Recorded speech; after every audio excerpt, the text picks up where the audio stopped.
Níos luas an chlár bhfuilmid le caoimhe agus is fashionista í caoimhe amach is amach. Is tá caoimhe ag iarraidh makeover ar thuirt deirfiúr cad a bhfuir go Fionnuala.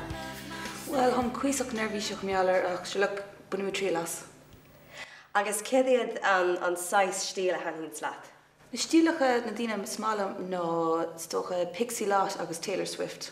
Agus tá pectrí Jacob rob in sin agat. Yeah, it's just an so Pixie Lott agus Taylor Swift and so yeah. Is có sein plíach ag an tam céine se có galanta. Agus néontain is a lethe? Go bhfuil gála makeover de. No, an stíl atá ag an bheirt Caoimhe sin. Go bhfuil sé Fionnuala.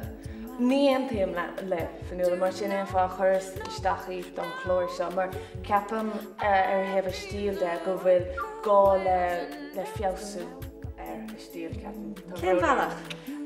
Well, ceapam gur orinthe go caitheann si daithna nach hen na céile agus rudaí mar sin agus go si caitheann si rudaí nach iminde. Agus ceapam má úsáid a buintrí úsáid de stíl Pixie Lott an mar sin de feach si a bhd níos fearr as sin. So tásúla gom go chuthaigh an chlór seo fiosú ar stíl. So cén duine cáiliúil a bhá leat amach Fionnuala cosúla? Cosúla.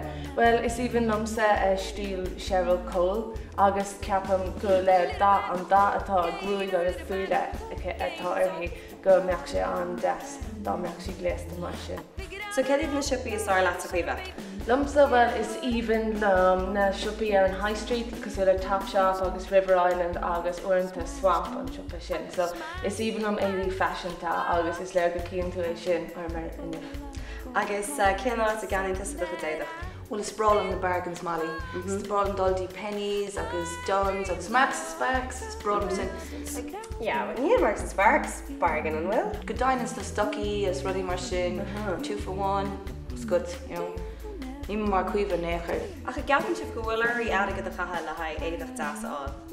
Ceapan seo go bhfuilir aige cahabh. A gcónaí him téimisteach go Brown Thomas mar chun rudaí deasa a cheanna cathú an airgad a cahabh. Ach nach bhfuil an bhd céanna is sé pennies ach just tuis sé bhainní siad. Ní dóilm bhfuil an quality céine san éadaí agus nar bhíod daoine ag féachant ar cín siad an difriocht idir an rud sin atá na siopaí costasach agus siopa agus le pennies.